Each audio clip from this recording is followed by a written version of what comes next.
ओम शांति। तो अभी हम 18 मई 69 की मुरली के ऐसे ही 4-5 इंपॉर्टेंट पॉइंट्स देखेंगे। रूहानी ज्ञान योग के ज्योतिषी, क्या टाइटल है? रूहानी ज्ञान योग के ज्योतिषी। तो यहाँ बाबा ने कहा जो बच्चे बाप के कर्तव्य के निमित्त बने हुए हैं उन्हों को यह बात हर वक्त याद रखनी है कि हमें हर समय हर हालत में क्या बनना है? एवर रेडी और ऑल राउंड होना है। हम सभी खुद को समझते हैं ना, हम बाबा के कर्तव्य के निमित्त है, तो हमें क्या बनना है? Ever ready and all round. तो हमें हमेशा क्या समझना है? हम कहाँ पर है? स्टेज पर है। तो स्टेज पर एक्ट करने वाले देखो अपने ऊपर कितना ध्यान रखते हैं। हाँ, एक एक एक्ट पर हर समय अटेंशन रहता है। अगर कोई भी बात नीचे ऊपर होती तो एक्टर के एक्ट में शोभा नहीं देती। तो उनका तो 3 मिनट का रिकॉर्ड जब भरते तो कितना ध्यान देते, और हम सभी का कितना रिकॉर्ड भरा जा रहा है? 21 जन्मों का। तो भरते समय बहुत ध्यान रखना है। रिकॉर्ड में जरा भी नीचे ऊपर हो जाता है तो रिकॉर्ड हमेशा के लिए रद्दी हो जाता। तुम्हारी भी 21 जन्मों के लिए सतयुगी राजधानी का जो रिकॉर्ड भरता है तो वह रद्द न हो जाए।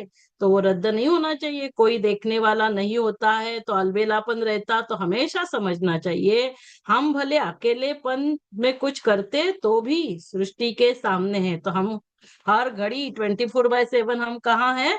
स्टेज पर है, सृष्टि के सामने। सारी सृष्टि की आत्माएं चारों ओर से हमें देख रही है। तो अभी हमें अलबेला नहीं होना है, सदा ऑल राउंड एवर रेडी होकर रहना है। फिर आगे बाबा ने कहा कि एक एक फूल ऐसा संपूर्ण और सुंदर हो जाए तो इस बगीचे की खुशबू कितनी फैल जाती।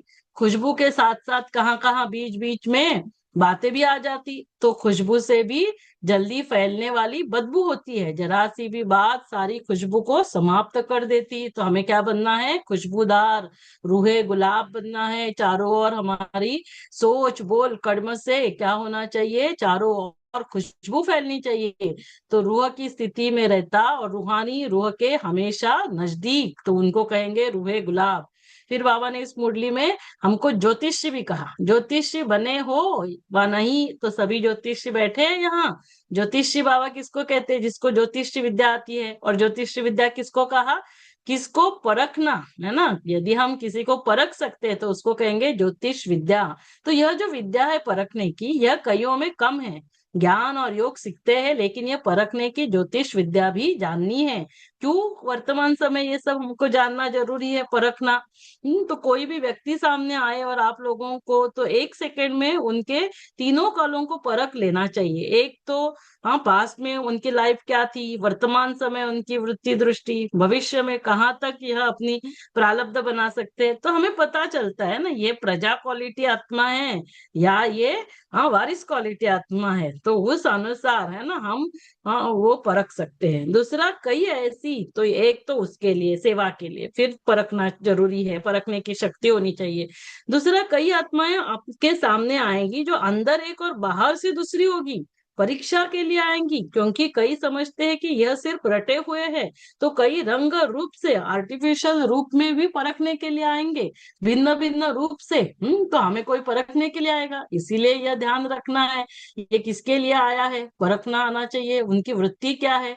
फिर कभी कभी अशुद्ध आत्माएं भी आएगी। अभी आने वाले समय में तो अशुद्ध आत्माएं इतनी भटकेगी, उनकी प्रवेशता हो सकती है। हाँ, तो इसके लिए हमें परखने की शक्ति बहुत जरूरी है। एक तो सेवा के लिए, सर्विस के लिए। दूसरा कोई हमें परखने, हमें ऐसे चेक करने के लिए आएगा। हाँ, तो इस वो भिन्न भिन्न रूप से आता है तो वो समझ में आना चाहिए। तीसरा अशुद्ध आत्मा। तो योग की अग्नि से काम लेना है, हर कर्मेंद्रियों को योग अग्नि में तपाना है। तो उससे क्या होगा कि गंदी दृष्टि वृत्ति वाली आत्माएं, तो अशुद्ध आत्माएं, तो हम क्या कर सकते हैं? तो उनको दिखाई नहीं देगा, शरीर ही नहीं दिखाई देता है। हाँ, कभी कभी उनको साक्षात्कार हो जाता है और फिर वो चली जाएंगी। तीसरा, कई प्राकृतिक आपदाएं भी अपना कर्तव्य करेगी, उसका सामना करने के लिए अपने में ईश्वरीय शक्ति धारण करनी है।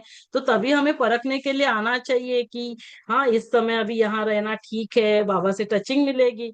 तो उस समय स्नेही नहीं रखना है, उस समय शक्ति रूप की आवश्यकता है। किस समय स्नेह रूप और किस समय शक्ति रूप बनना, यह भी परखना आना चाहिए। इन सभी बातों में शक्ति रूप की आवश्यकता है।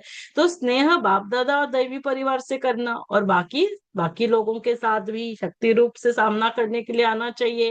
कई बच्चे गफलत करते, जहां शक्ति रूप बनना है वहां स्नेह में आ जाते हैं। तो स्नेह वृद्धि होकर कमजोर कर देता है। फिर लास्ट बाबा ने कहा अंतिम नारा भी क्या है, भारत माता शक्ति अवतार का गायन है। तो हमें क्या करना है, शक्ति अवतार बनकर इस कलयुगी पहाड़ को जल्दी अंगुली देकर फिर सतयुगी दुनिया को लाना है। साकार के साथ स्नेह है तो जल्दी जल्दी इस पुरानी दुनिया से चलने की तैयारी करो।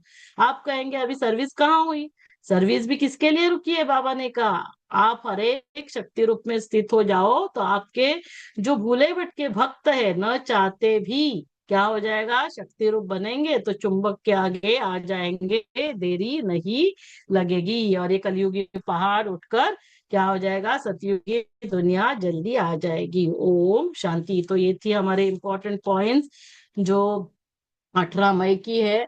रूहानी ज्ञान योग के ज्योतिषी को क्या होना चाहिए, परखने की शक्ति होनी चाहिए। ओम शांति।